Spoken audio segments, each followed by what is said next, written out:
what was going on at the time of Jesus's birth from a political perspective that would cause, even this story of the Messiah being born to even, bear fruit, that people could even be paying attention to it enough that people would listen to a story like this. What was going on in, Israel, Jerusalem, Bethlehem, etc., at the time of Jesus's birth?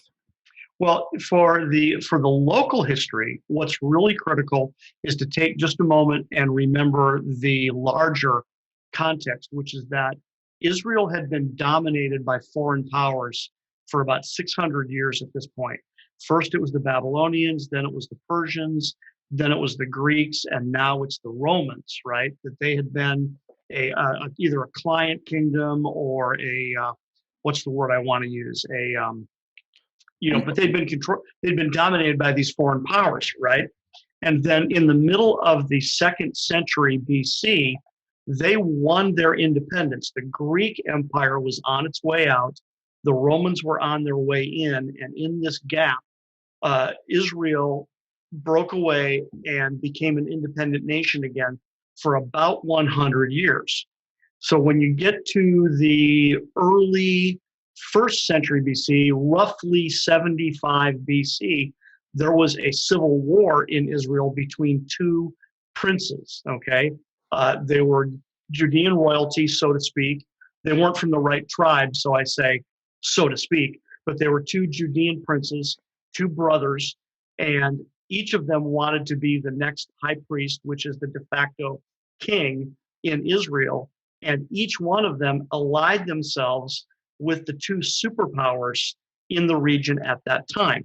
So one of those superpowers was, of course, Rome, but the other superpower was the empire to the east that a lot of people are unfamiliar with, which is called Parthia, the Parthian Empire. So these two princes allied themselves, one with Rome and one with Parthia.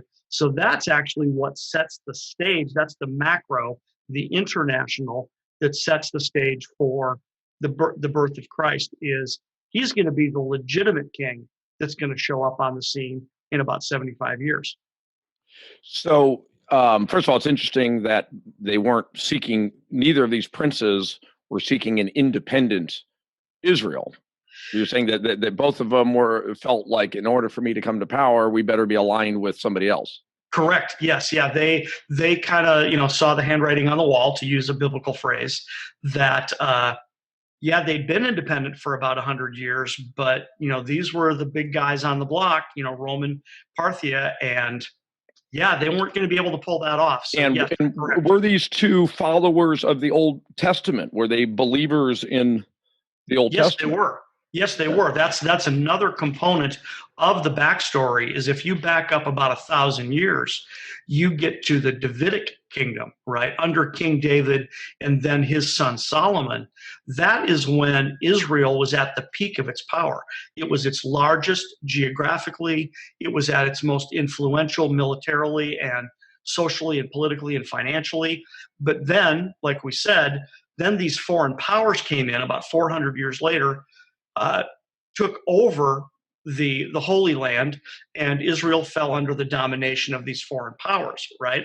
So when the Maccabees, the Hasmoneans, won the independence in the middle of the 2nd century BC, to a lot of people, this was, oh my God, this is the opportunity for the kingdom to be restored. We're going to see the Davidic kingdom again. That's what they're thinking, because in Jewish thinking, that's exactly what would have been going on. Is, oh my God, is this the opportunity for the Messiah to show up, for this king that's been promised all throughout the Old Testament? So the quick answer to your question is yes, these two princes were believers. They were, and they believed in restoring the kingdom. And broadly speaking, the population of Israel were all believers, 90% believers? I would say it's hard to put a percentage on it, but that is another component of the debate, is that a lot of people, because of the Greeks, the region had been very strongly Hellenized. But then once again, because of the independence of this kingdom of Judea, they wanted to restore the Jewishness of the kingdom. And as a matter of fact, that's why we find Mary and Joseph in Galilee is because they were of the tribe of Judah, which is actually a southern tribe, but they had migrated to the north in an effort to re-Judaize the northern part of Israel. So at the time of Jesus's birth, had the battle between the two princes been resolved? To a large degree, yes, it had, because this is another part of the backstory that makes this story so compelling and so interesting. Is that I mentioned that the two princes, they started their civil war 70-ish BC, but when it really hit its peak was in about 60 BC, when the Romans came in. Pompey came in and declared Judea to be part of the Roman Empire. And that was when the two of them, the two princes, each sought the alliance with one of the superpowers. And then the key that happened is that the Parthians invaded. As a result of the appeal from one of the princes, the Parthians invaded, the Romans strategically retreated, and Israel fell under Parthian domination for a very short period of time.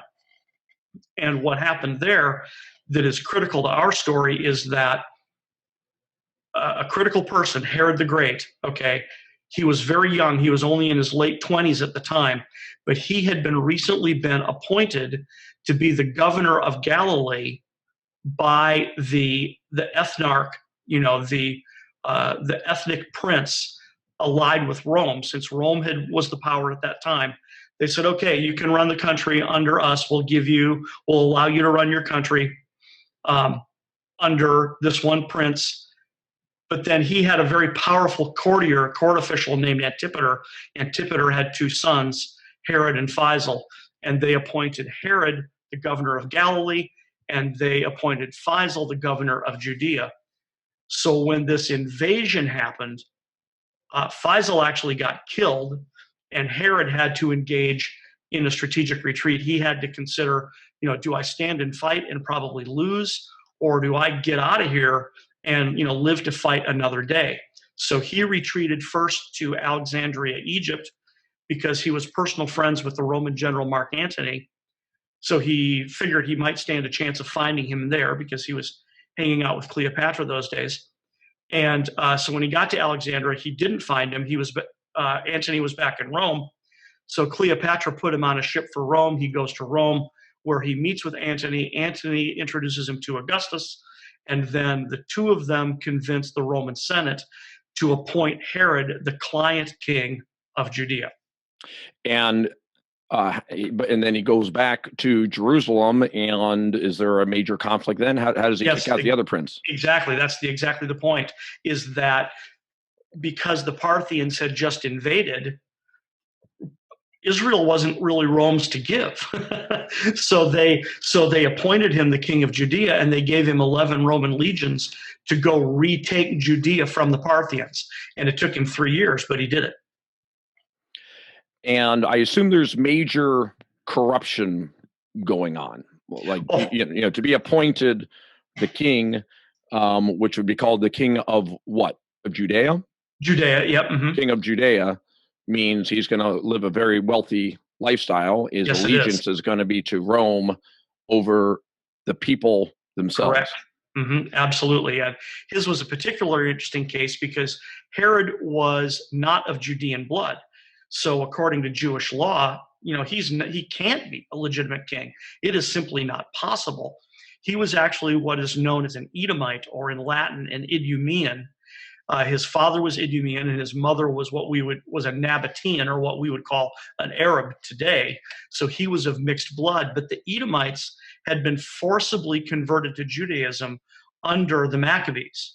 So he observed Judaism, as his religion, kind of, sort of, but that just made his Jewish subjects more infuriated because he was this pretender king who kind of kept the religion, not really. And the bloodline is essential to the Jews, especially to someone who might be the Messiah. Correct. And then what makes it worse is the fact that he married Judean royalty. Okay. So now his wives and his sons actually have a legitimate claim to the throne when he doesn't. And the Messiah that the Jews are looking for, which ultimately some claim was Jesus, Mhm. was there a prior, before Jesus, was there others that they thought that were the Messiah? Well, I mean, messianic expectation was at a peak at this time, and you did have some false messiahs pop up here and there, but it really happened more after Jesus of Nazareth came on the scene as opposed to before. And the Messiah that they were seeking, correct me if I'm wrong, Mhm. was one that was going to lead, I don't know if I'm using the terminology right, Judea versus Israel, but Mhm. lead it back to prominence, restore the temple, restore the Correct. faith, and be independently run, certainly not under the thumb Of of, Rome. of Rome. Yeah, right. In the broad strokes, that is absolutely correct. The assumption, of course, under messianic expectation, was that the Messiah was going to overthrow the foreign powers, that they would be an independent nation again, that the kingdom would be restored, and that it would be far more like the Davidic kingdom they had once experienced, and actually much better. And what was the condition of the temple at the time that Jesus was born?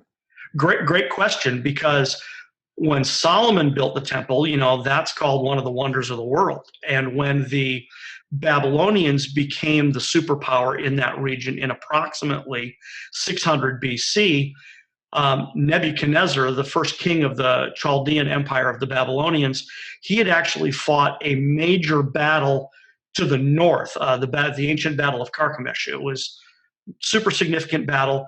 He won that. That made him the dominant power in the region, and he just decided on the way home, let's go by Jerusalem and let's sack the temple, because that was one of the great powers of the world. So he did exactly that. He actually invaded Jerusalem on 3 separate occasions and eventually burned Solomon's temple to the ground.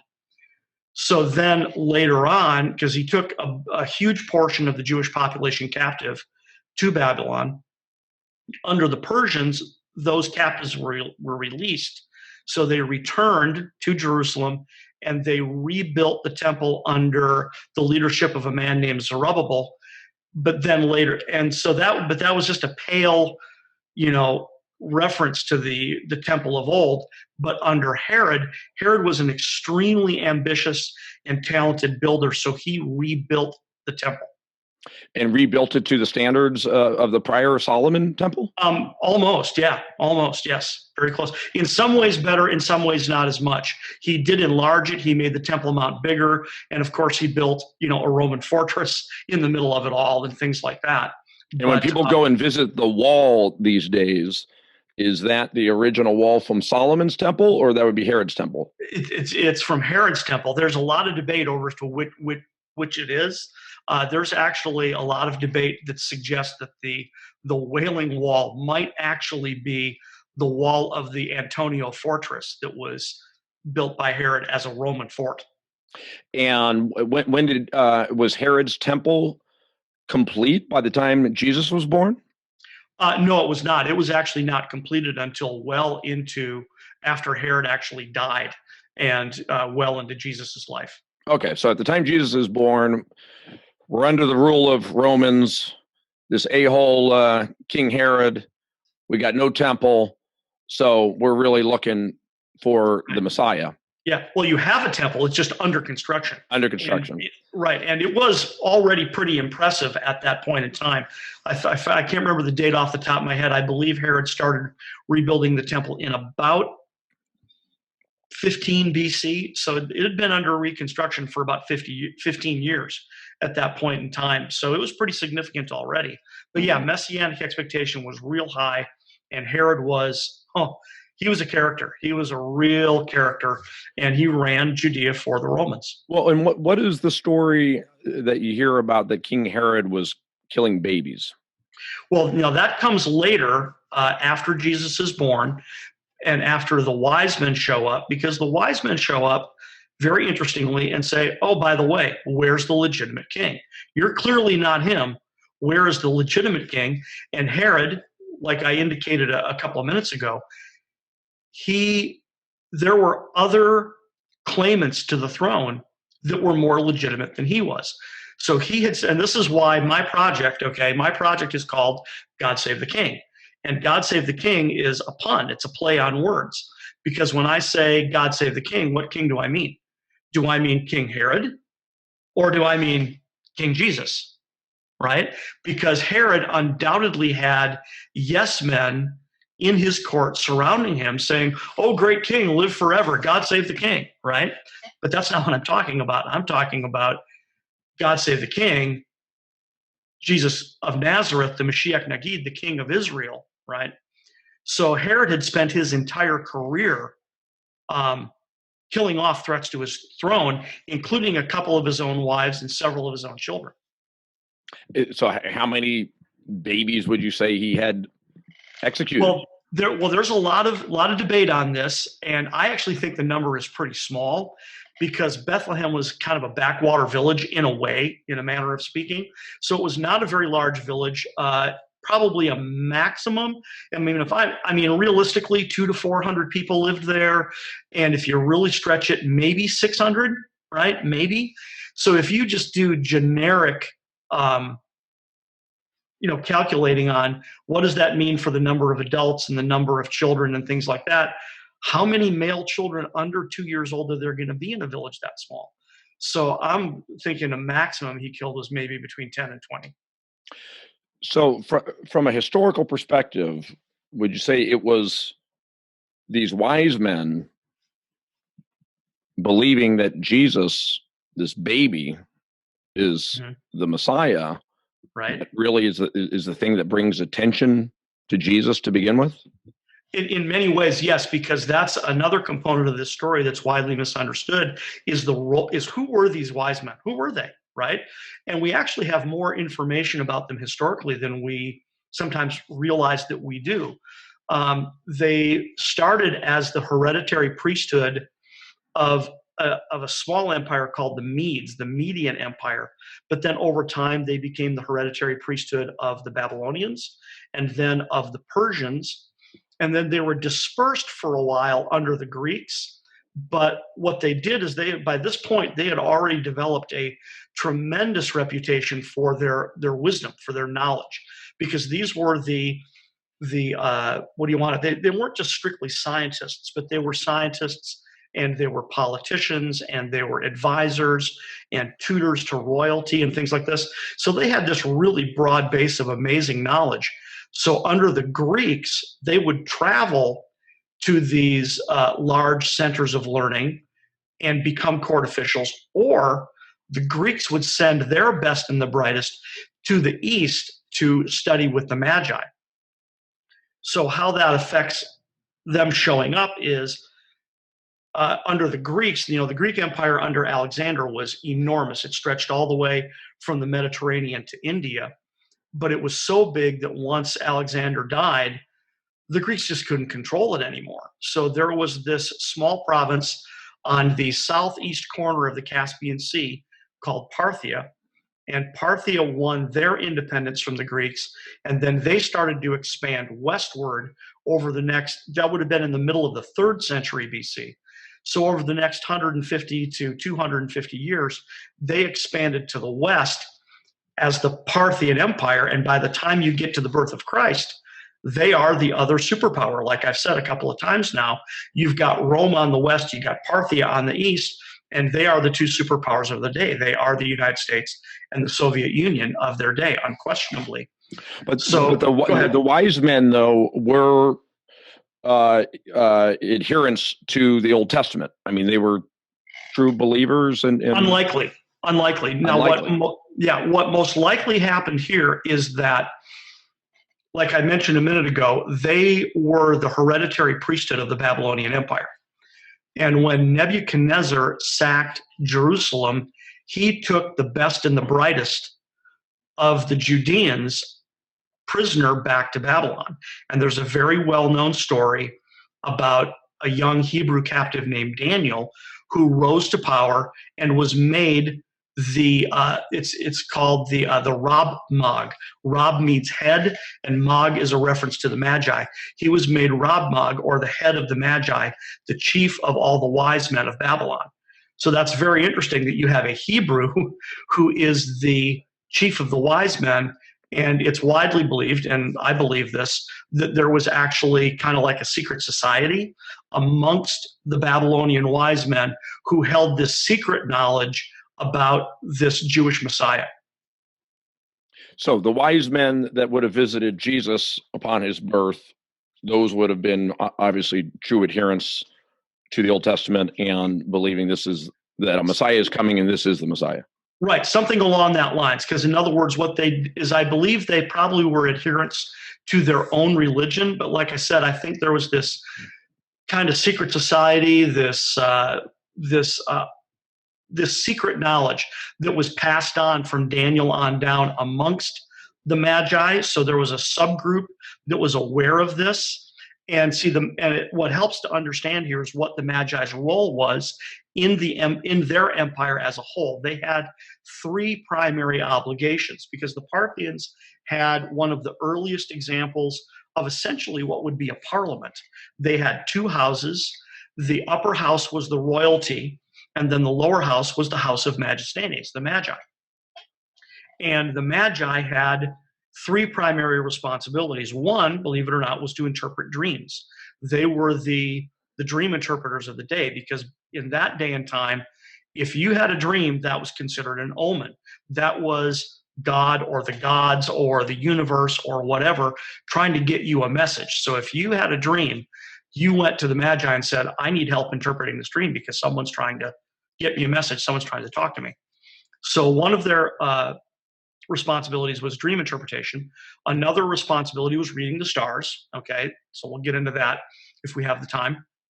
And then their third responsibility was overseeing royal succession, because the Parthians had a practice that was unusual for that day and time, which is that they did not practice the right of primogeniture.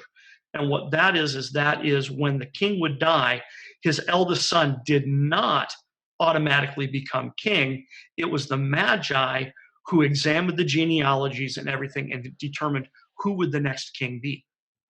So very interesting. So let me guess. Mary famously had a dream that angels came upon her, and correct me if I get any of this wrong because I'm no scholar, but that angels visit her and basically tell her that she's going to carry God's son. And yep. I'm presuming she probably goes to these Magi and for a little dream interpretation, and that spins off the story from there. Okay, so that's not exactly correct, but it's very insightful nonetheless, because yes, angels did speak to Mary in a dream. Angels also spoke to her husband Joseph in a dream. Now, they wouldn't have had any contact with the Magi at that point, so they didn't run off to the Magi to get their dreams interpreted, but it is interesting to note that dreams form a significant portion of this story, because not only did angels speak to Mary in a dream, angels spoke to Joseph in a dream, but when the Magi do show up, they meet with Herod first. Herod tells them where to go to find the newborn king of the Jews. They go there, they worship him, they pay homage, and then it says that God speaks to them in a dream, not to go back to Herod. Mm-hmm. So they return home by a different route. And what was it about this baby that caused? You're saying Herod told them about it, and they knew about it. What was special about this baby? Well, ultimately, they read about it in the stars. Meaning, I believe that when Daniel was the chief of the Magi 600 years earlier, that he imparted this secret knowledge that got passed down and passed down and passed down. And they read it in the stars that the king of the Jews had been born. But another interesting component of the story that a lot of people are unaware of is that since the Magi oversaw royal succession, well, what's going on in Parthia at that time?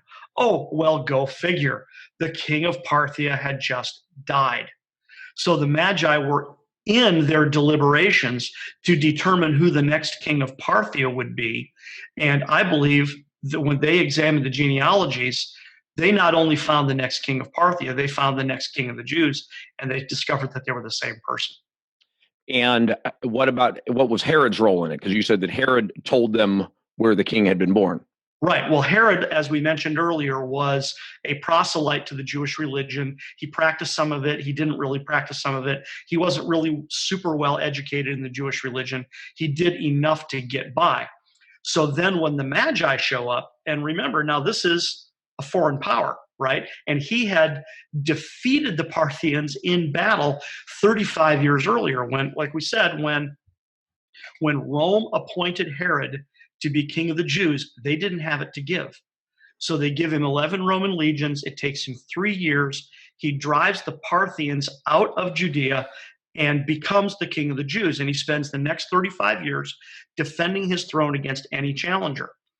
Now he's near 70 years old. He's old. He's really sick. He's downright mean at this point. And does he have any boys?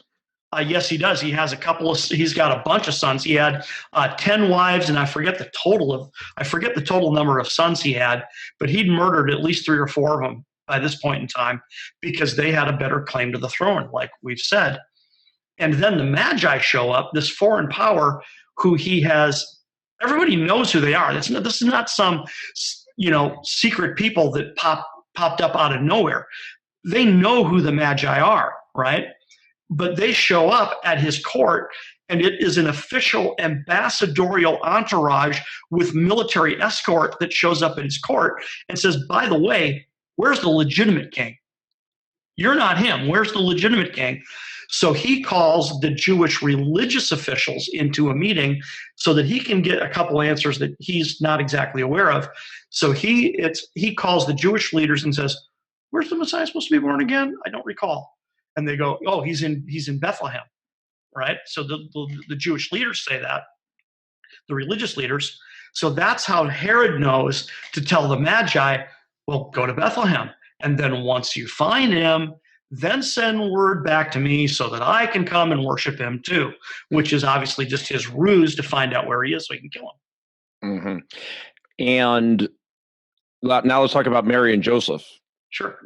I know that the Bible ties their lineage way, way, way back to David, etc. But yes. Mm-hmm. Weren't they just kind of regular people at the time, or even peasants? Well, it's kind of a both and because on one hand, any Jew who lived in Israel under Herod could only be rich if you allied yourself with Herod. It'd be the only way you'd be able to keep any real money, because they were just taxed into oblivion by Herod. Now, Joseph, it says, we call him a carpenter. The word in Greek is actually teknon, which means a builder, which means he would have been skilled in building with stone, wood, and metal. So that means he probably was actually a little better off than most people would have normally have been. But once again, he would have been taxed into poverty by Herod. So they didn't have a whole lot of money, but it is very clear from Scripture that both Joseph and Mary were of the house and lineage of David. So that means they were royalty. And Galilee, like I mentioned earlier, had specifically and deliberately been repopulated with Judeans, right? Because Judah is a southern tribe and Galilee is in the north. There had been a very deliberate migration to the north to repopulate and re-Judaize Galilee. So this was the whole thing behind why they had to travel to Bethlehem anyway, was this decree went out from Augustus that everybody needs to register and there needs to be a census taken. And so they go to their ancestral hometown to register. And that's a big deal because we call it Bethlehem, but it's actually got 2 names in the Bible. The other name is it's called the City of David because that is where David is from. It's his hometown as well. So on one hand, yes, they weren't super well off financially, but on the other hand, they were legitimate royalty.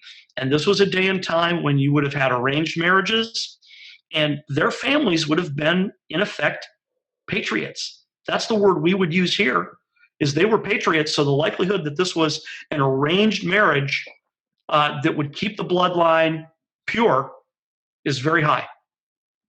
So, and they were engaged at the time of the birth?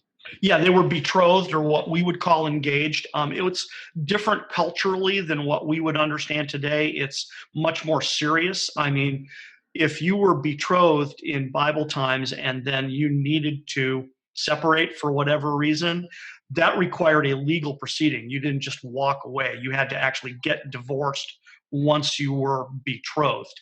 But yes, they were betrothed when she became pregnant, as the scriptures say, by the Holy Spirit with the Messiah.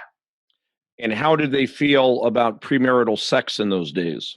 Well, that raises a really, really good question about, because my whole project is all about what would this have really looked like? Because I don't believe that the traditional nativity story represents the reality all that well, right? So I've spent 30 years researching this because I want to tell the story right. I want people to know this is what it really would have looked like. So that's a great question. What did they think about premarital sex? And that was considered adultery, and adultery was punishable potentially by death, by stoning. And when would the conception have been relative to the betrothing? Right. If I'm pronouncing that right. Betrothing, yeah. Betrothing, the engagement. Well, the chronology changes because, for one, and we haven't really talked about this, I do not believe for 1 second that Jesus was actually born on December 25th. I believe he was born in the fall. And I can show you why I believe that. But when you put the whole chronology together, the irony is that the conception probably occurred in December.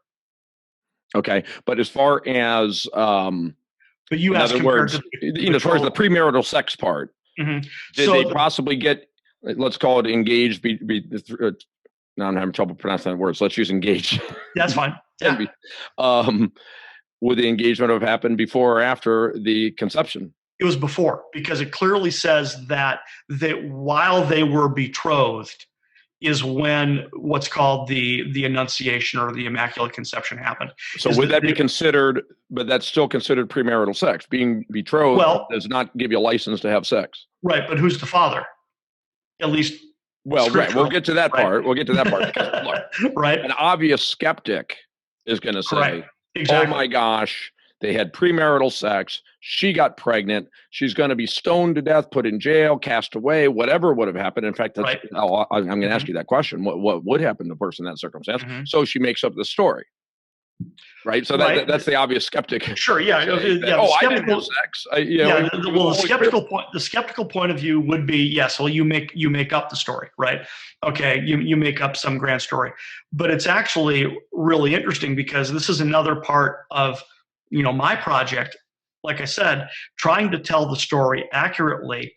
I believe that once she was aware, right, and especially once she told Joseph, that they absolutely had to keep it secret. I believe she absolutely hid herself as much as possible, and that once she told Joseph, I believe they left Nazareth immediately, and that the cover story, or it's a de facto cover story, that when the decree came down from Augustus Caesar that everybody of the royal family had to register, that provided them, that's the better way of saying it, it provided them with a perfect cover story. Oh, we've got to go to Bethlehem anyway, so guess what? We're leaving Nazareth, and we're leaving Nazareth right now, because then that way, I think she was still early enough in her pregnancy that it wouldn't have been obvious, and therefore let's get out of Nazareth now so that we don't get discovered. And when you say discovered, what would happen to someone who, had a baby out of wedlock? Right. Potentially, she could have been stoned. I think that's unlikely, however, for two reasons.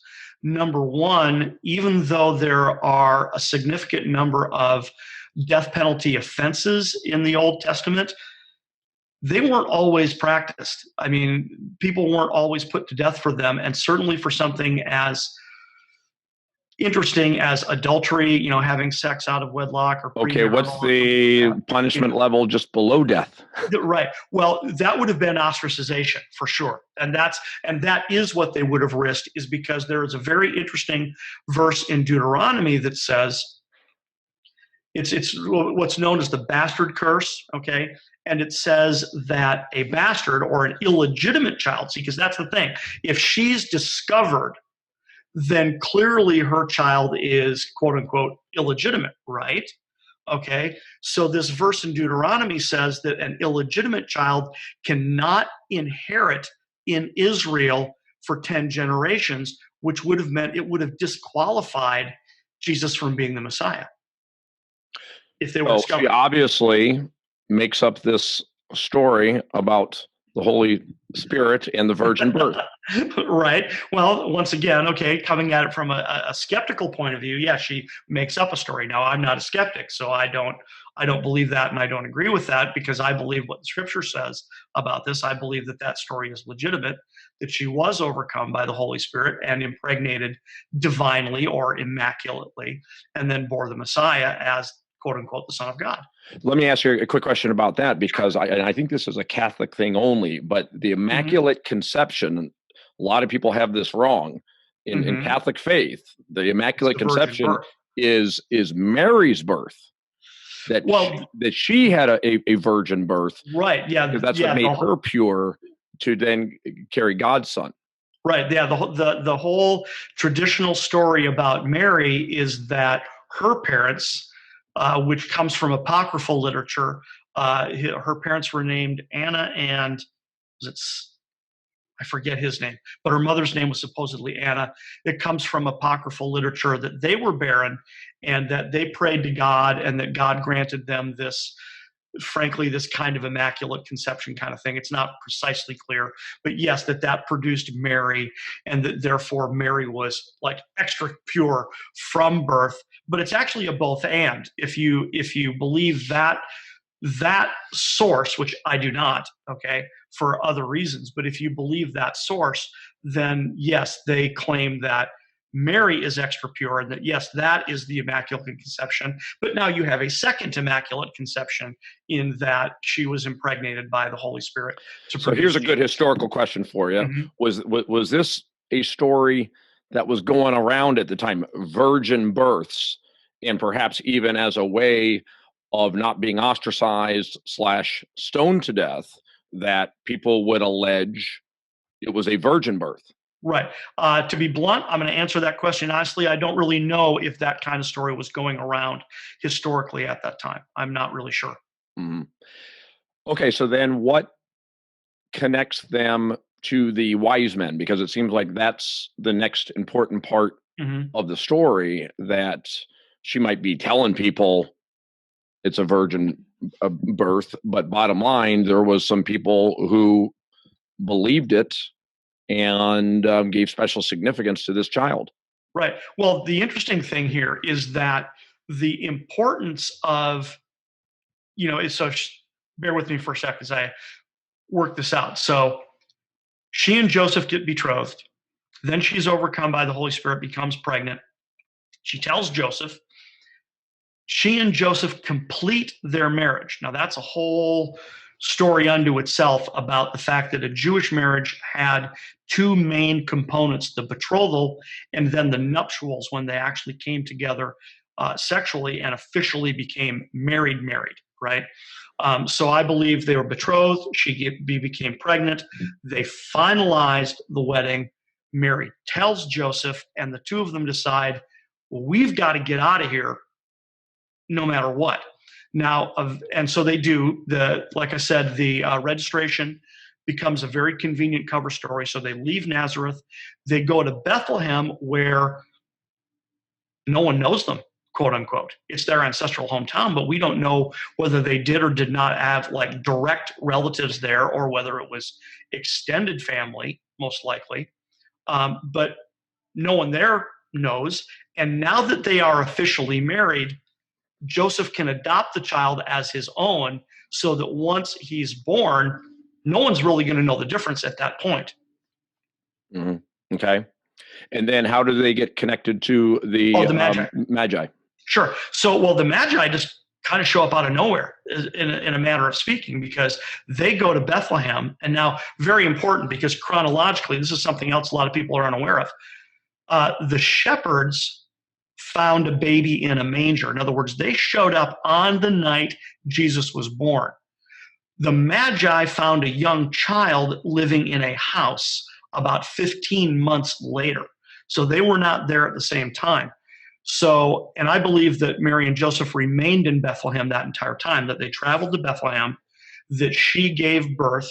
The shepherds showed up that night, and then they stayed in Bethlehem, I think largely because of the the possible spectacle of being discovered that by remaining in Bethlehem, no one's going to know. Who's going to know that Jesus is not Joseph's son, right? And what was it?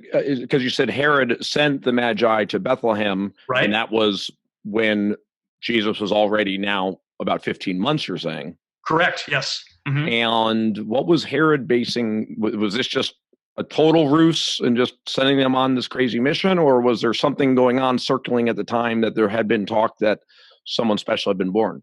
Well, it's possible. It's very possible that it's kind of all of the above, because yes, we know for a fact that messianic expectation was very, very, very high. Okay. Because interestingly enough, the exact same astronomical information that the Magi read that would have led them to Judea, Roman astronomers would have been reading those exact same signs and going, oh, look, it's talking about Augustus. He's the father of the country. He's this amazing guy. He brought Pax Romana. He brought peace throughout the realm. And they would have attributed the exact same thing to Augustus, but the Magi attributed it to, oh, it's not Augustus. It's the king of the Jews. We better go find out what happens. So they do what they know to do, which is they go to the royal court of Herod, but they also know that Herod's a pretender. So he's a Roman appointee. So when they show up, and like I've said, this was an ambassadorial entourage. This was not 3 wise guys on camels. This was 100 Magi, 1,000 camels, and military escort showing up at his court and saying, you're not the real king. Where's the real king?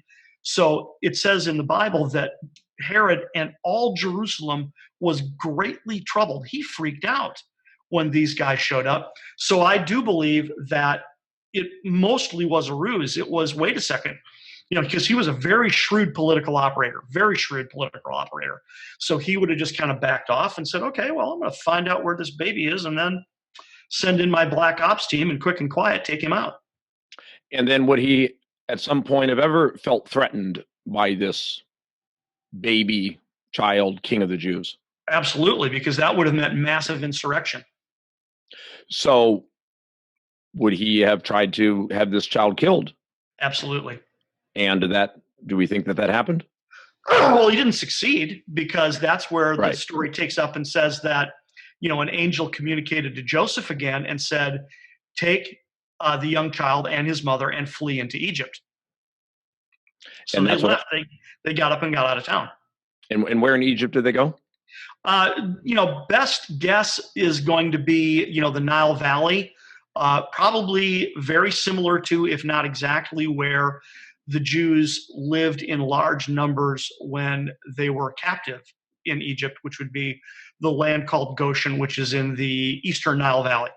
And when Mary and Joseph are taking their child there, in their minds, they're taking the Messiah there? They know, or in their heads, they are raising the Messiah? Yeah, I think they knew it. Mm-hmm. Mm-hmm. And then ultimately, he returns when?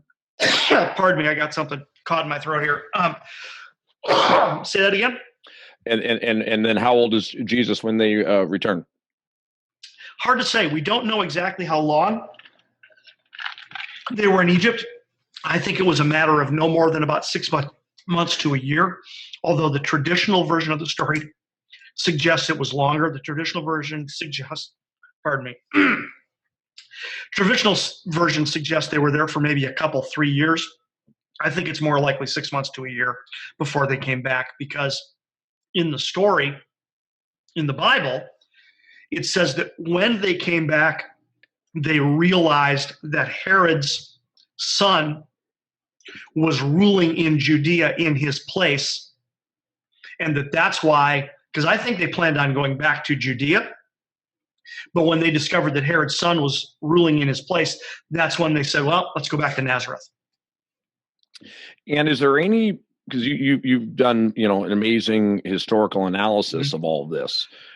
Is there anything in all of your historical analysis that you found that's in the New Testament that is just actually that doesn't really pan out? That part of the New Testament is not correct. I've never found any such thing. Yeah. So I've found things that I think that look differently than we have assumed. People have misinterpreted. People have misinterpreted things. You think? Sure. Yeah. Well, I think this whole story is significantly misinterpreted, because that's the whole point of my project. GodSaveTheKing.org is the fact that there is this traditional nativity story that everybody thinks is how it happened, and it has been entrenched in our collective psyche for hundreds, if not thousands of years. And I think that story is largely incorrect, and that the true biblical story, and I say that as an Orthodox believer, I think that the true biblical story is really quite different, and actually a better story, and even more amazing. And to be more specific, I mean, what is the particular phrase or clause or paragraph or what have you in the New Testament that people are misinterpreting? Well, it's a lot of things. I mean, for example, you didn't get a chance to talk about this. The whole no room in the inn thing, right? It says there was, that a lot of people think that Mary and Joseph were a type of refugee, to use a term, because there was no room in the inn. There was no room in the motel. But when you go to the Greek, it's not the Greek word for a traveler's inn or a motel. It's the Greek word for a guest room, because they're going to their ancestral hometown, and they're descended from David, and it's a hospitality culture. All they would have had to have done was walk into the town square, sit down, and all Joseph would have had to have done was say, my name is Joseph, I'm the son of so-and-so, son of so-and-so, son of so-and-so, and list it back to David, and they would have been welcomed into any home in Bethlehem. So Jesus was born in a traditional Judean home in Bethlehem, where there was simply no room in the guest room. And that's just one example, and I can keep going for hours. Yeah. So you have two important elements, just to keep it simple, of Jesus's life. You've got the birth, and then ultimately what he ends up becoming, which is this I don't know what you call him, a preacher or teacher of men, and so forth, but with very profound teachings. Correct. Very profound teachings, and then ultimately, of course, he's killed. But from a historical perspective, it's always easy for me to believe that, yes, clearly this is a real figure, a real historical figure. And then as far as the birth goes, for me, looking at it as a skeptic, I'm kind of like, that story sounds a little made up, but I'm certainly willing to believe that there was a guy who in his 20s and 30s had quite a following and had some very profound things to say. In fact, I always say that, the teachings of Jesus sometimes get lost in some of the more cultish elements of Christianity, which is unfortunate, because I wouldn't necessarily disagree with you. Yeah, the teachings are so amazing that I'd love to see more more focus on that. But in your view as a historian, you believe the historical evidence of his birth and of it being this kind of special thing is just as strong as the evidence of his later teachings? Yes, I do. Yeah. As a matter of fact, in a significant way, that is part of the reason behind this project, is because Christian apologists have already handled his death and resurrection. You can buy books, libraries full of books that handle the resurrection from an apologetics point of view, to demonstrate that, as we just said, Jesus was a legitimate historical figure. He actually lived. He did what everybody said he did, and then he died. Now then you get into the question of the resurrection, and the whole point of these apologetic treatments of his death and resurrection is to prove that he was resurrected. Well, frankly, part of what I'm doing is I'm doing the same kind of thing. I'm just doing it with his birth instead, because this is largely uncharted territory. in light of the fact that the story is so much different than we think. There's been tons of research done about the astronomy, about what was it the Magi saw, and I mean, what date was he really born? I mean, that's all over the place. But when I originally encountered the hypothesis, now 30 years ago, that he was not born on December 25th, although that didn't shock me, I think what happened at the time was I went, oh, well, so he wasn't born on that date, but okay, so the rest of the story doesn't really change much, does it?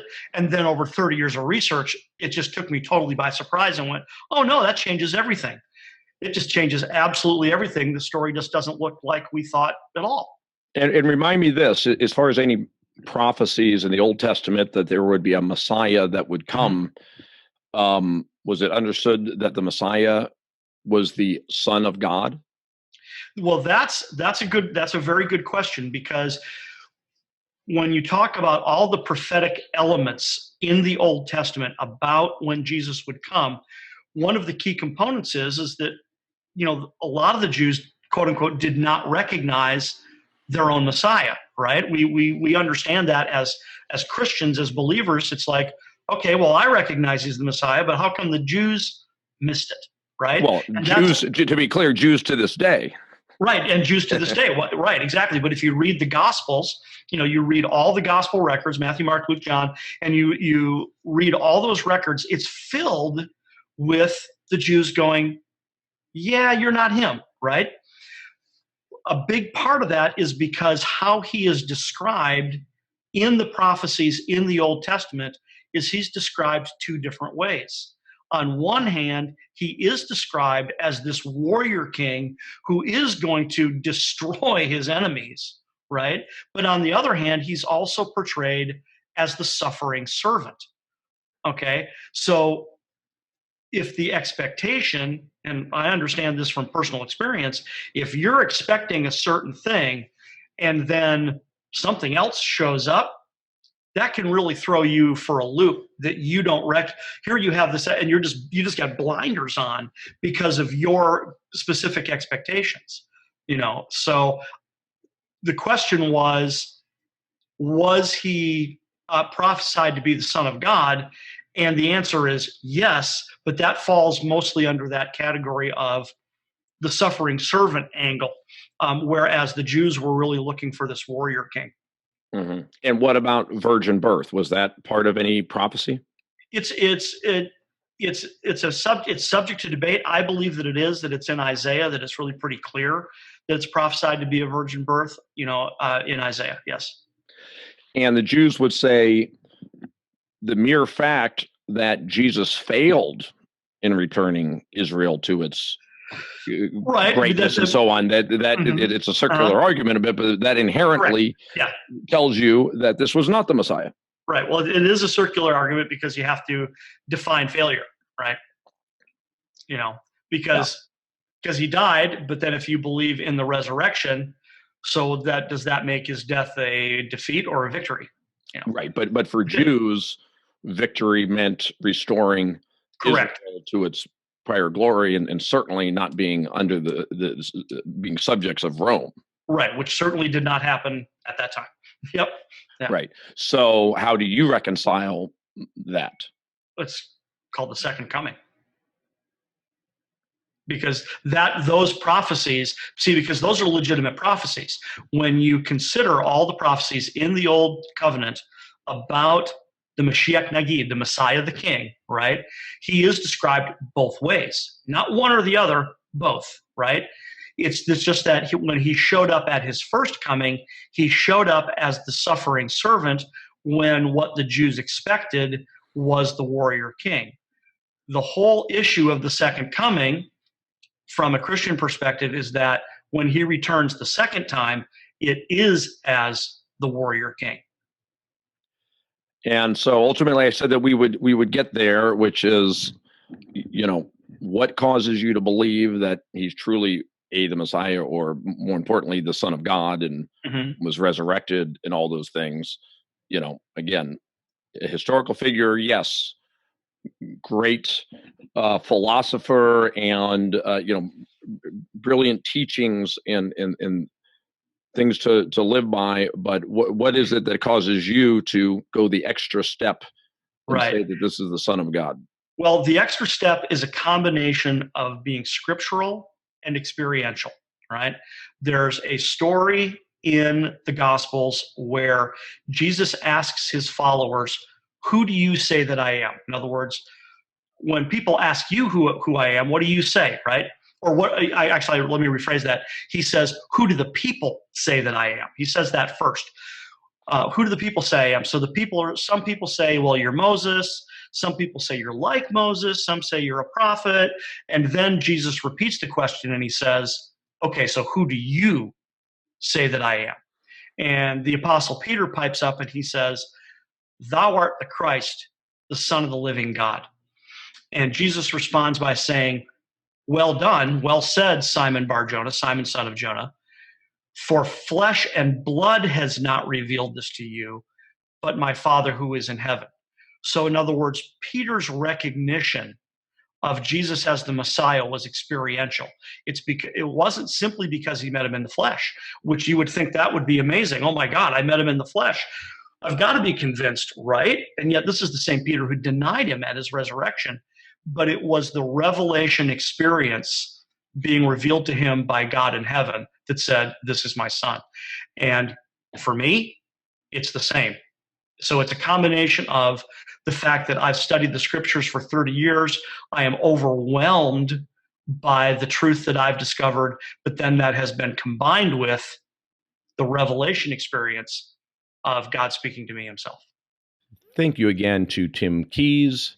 The documentary is called God Save the King, and you'll see our producer, Michael Parker, as the host. Again, Merry Christmas, Happy Holidays to all. We'll be back soon with another episode of The Hidden Truth Show.